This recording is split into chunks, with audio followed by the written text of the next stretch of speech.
Boasting a proud tradition dating back more than 100 years, St. Joseph's Baseball begins a new era in 2012 with the opening and dedication of the program's new on-campus field, bringing baseball back to Hawk Hill for the first time since 1958.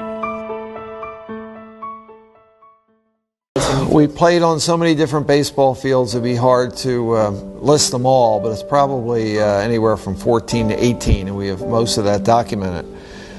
The criteria for finding a field was you drive around and decide who wasn't using it. The Fairmont Park there, what's that field called? Strawberry Mansion. Eastern Baptist at the time. John Boyce Field. Narberth Playground. Sal. Batchel McCarthy Field in Norristown. Temple. Home games at Delaware. Villanova. South Ardmore Park. The 33rd and Dolphin. Belmont Park. Polo Grounds in Bryn Mawr. At Swarthmore. Penn sometimes. 63rd and Haverford. Haverford College. Campbell's Field over in Camden. We've played home games everywhere. That became routine. I mean, it was not a big deal. It's a big deal now, looking back and telling the stories, and it sounds really, really hard. But everyone was in the flow of, okay, where do we go today? Our baseball players and our teams for many, many years have made a great sacrifice in playing away from campus while representing the university. And we're thrilled to be able to have them have the experience that they deserve to play on campus.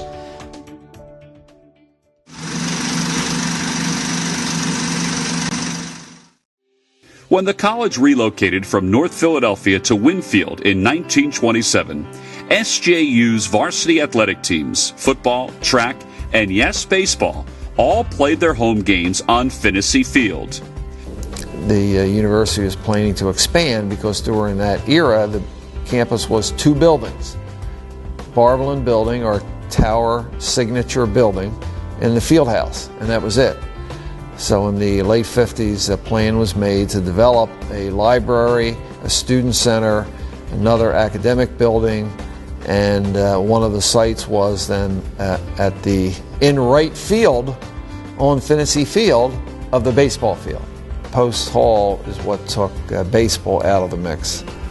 The first year we were going to practice right on the campus. It lasted a week.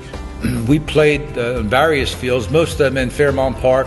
Strawberry Mansion was our main field. I can remember playing games and practicing out there with horses running in the outfield. Well, baseball has come a long way. Yeah. And for the better. Sure. We were the pioneers.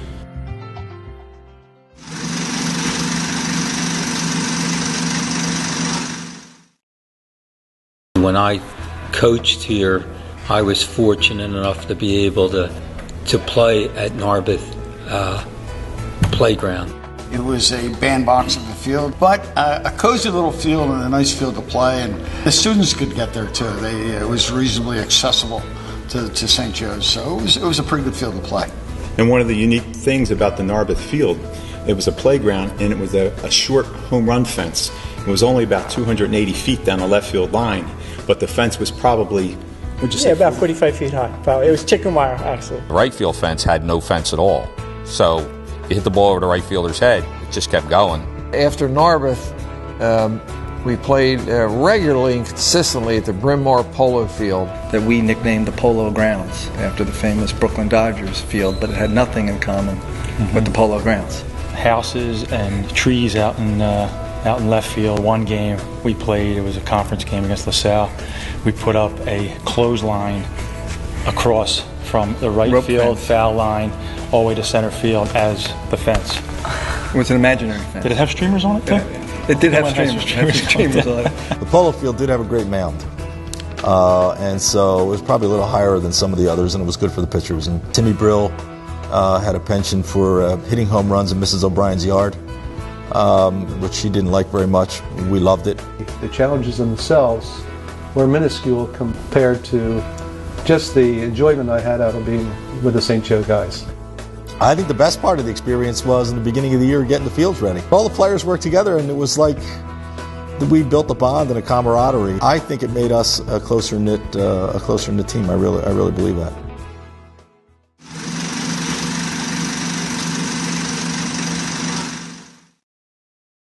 The Hawks changed their home field, returning to Narberth, before relocating to Norristown's newly refurbished Latshaw McCarthy Field in 1990. Latshaw McCarthy, as you're driving up to it, you think it's this amazing field, and you look down, you see the lights, and you're like, wow, what a great field.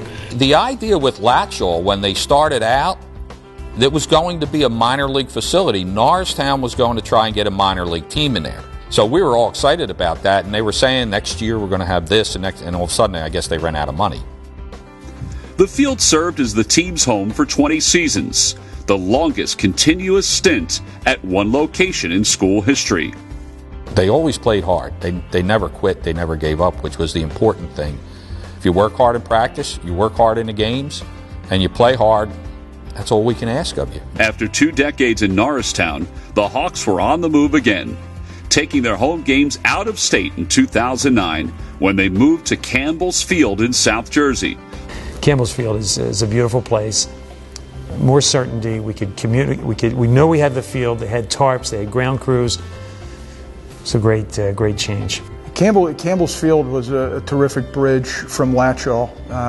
They were great partners and really did a great job of giving us every opportunity to get games in. And it was a great setting.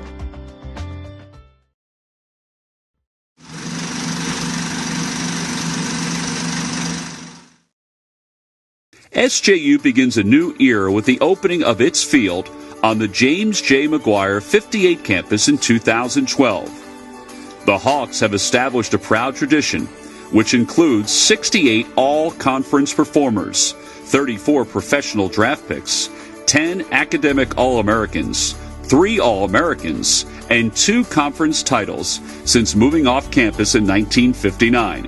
The new on-campus field serves as a source of pride and excitement for the program, which is eager to pen the next chapter in the storied history of Hawk baseball.